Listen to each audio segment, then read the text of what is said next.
Hey there, howdy folks, T-Rev here, revving it up, fired up and excited. Blessings to you. Happy Thursday, June 9th, 2022. Exciting times to be alive. Opportunities to spread hope and love and encouragement are all around us all the time.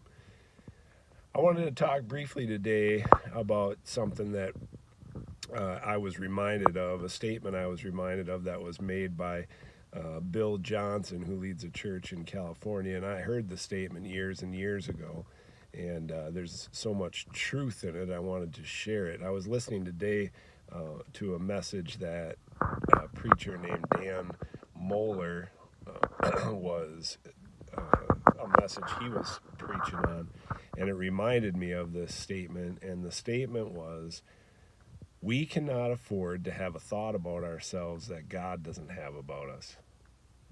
We cannot afford to have a thought about ourselves that God doesn't have about us.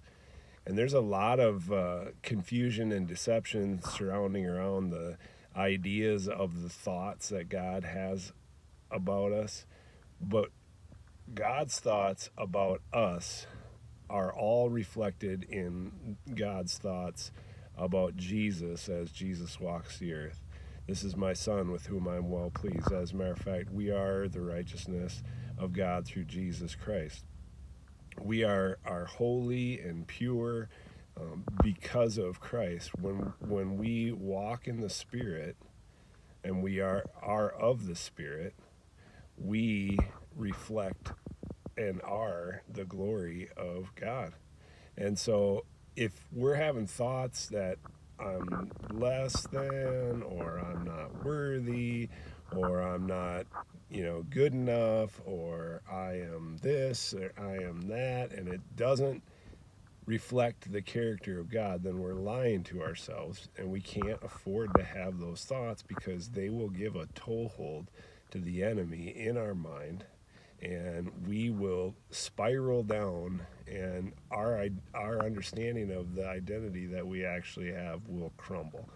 So I just want to encourage you to get into the Gospels, take a look at the character and identity of Jesus, the example of humanity, and the way that Jesus lived. And that's the example of who you are. And when we have those thoughts about ourselves consistently and are meditating on those things manifest more and more and more in our life. God bless.